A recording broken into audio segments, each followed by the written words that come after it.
Di jembatan kaca setinggi 100 meter ini, satu sisi adalah kaca biasa. Jika Anda salah memilih, Anda akan mati. Yang di depan sudah berhenti. Jika tidak ada yang berhasil melewatinya, semua orang akan mati. Pemain di belakang harus melakukan push dengan segala cara. Bagian depan juga memohon untuk tidak terburu-buru lagi. Orang ini beruntung, tapi tidak banyak. Nomor 8 melangkah lebih jauh. Deteksi warna pada kacamata yang berbeda. Lalu dia dengan percaya diri melompat ke kiri. Setelah mengucapkan kalimat itu, dia sadar. Orang berikutnya yang mati adalah dia. Ada 7 panel kaca lagi untuk mencapai sisi lainnya. Bahkan jika dia memiliki 2 nyawa, dia tidak akan bisa melewatinya. Melihat waktu yang masih berlalu, memutuskan untuk tetap di tempatnya. Orang-orang di belakang tidak puas. Tapi tidak berani batuk. Bagaimanapun, dia terlihat cukup besar dan garang. Pria kurus di belakangnya tidak berani melangkah maju dan mendorongnya. Jika dia tidak yakin, dia akan didorong ke bawah. Wanita di belakang melangkah maju. Memutuskan untuk hidup dan mati bersama pria ini. Melihat ini, semua orang mungkin penasaran. Pertandingan sebelumnya dia jelas diseret. Kenapa dia masih tinggal di sini? Aturan mainnya adalah jangan meninggalkan siapapun. Jadi, sementara yang lain memilih tim untuk bermain. Temukan cara untuk bertahan hidup dalam permainan. Dia dengan santai menunggu di asrama. Langsung melewati babak itu. Yang pertama adalah mengejek karakter feminin pria lain. Lalu suruh dia memberi jalan untuknya. Dia tidak takut untuk langsung melompat ke kaca bersamanya. Lalu berbalik dan memeluknya. Setelah mendengarkan, sang kakak buang air kecil di celananya. Membuktikan pernyataan itu pasti sangat mengerikan. Kemudian keduanya menabrak kaca di bawah. Suatu ketika seorang wanita memiliki kebencian.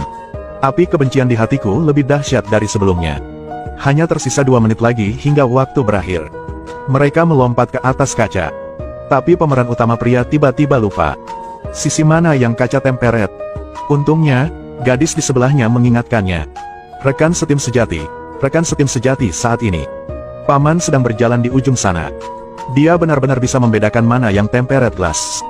Dia bekerja di pabrik kaca selama lebih dari 30 tahun. Membantu mereka dengan mudah melewati beberapa panel kaca. Pemeran utama pria bertanya mengapa dia tidak memberitahu semua orang lebih awal. Jawab paman yang marah itu. Setelah mendengarkan, mereka tetap diam. Jika mereka melihat satu lagi kaca temper, mereka akan hilang. Namun pemiliknya mematikan lampu. Membuatnya tidak bisa dibedakan. Teman pemeran utama pria maju ke depan. Tidak banyak waktu tersisa. Langsung mendorong pamannya ke bawah untuk memeriksa panel kaca terakhir. Meskipun dia tidak percaya, itu kenyataan.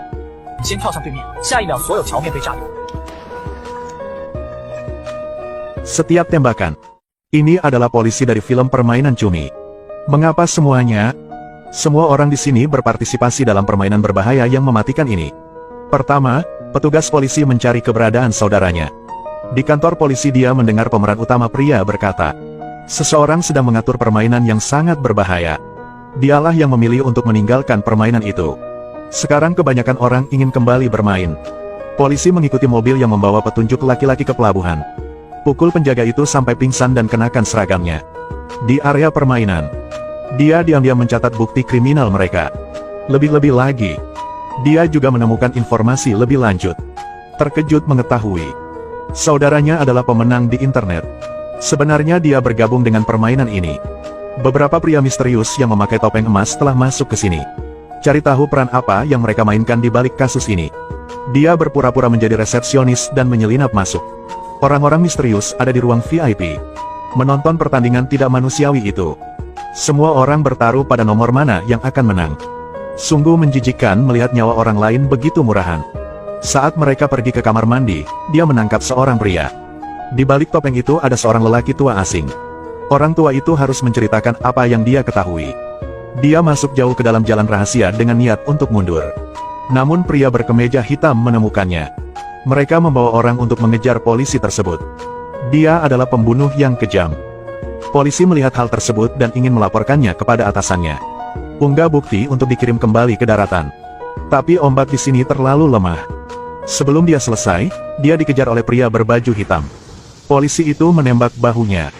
Tanpa diduga, orang tersebut menyuruh bawahannya untuk tidak menembak. Pasti semua sudah bisa menebaknya bukan? Setelah dia perlahan melepas topengnya, polisi itu terkejut dan bingung. Itu saudara yang dia cari. Belum menunggu dia mengatakan apapun, saudaranya menembaknya sekali di bahu. Tentu saja tembakan ini tidak dimaksudkan untuk membunuhnya. Mungkin kakaknya sengaja menjatuhkannya dari tebing. Apa yang akan menjadi akhir dari polisi? Dan alasan mengapa sang kakak bekerja di organisasi ini? Semuanya dipersilakan untuk menonton bagian 2.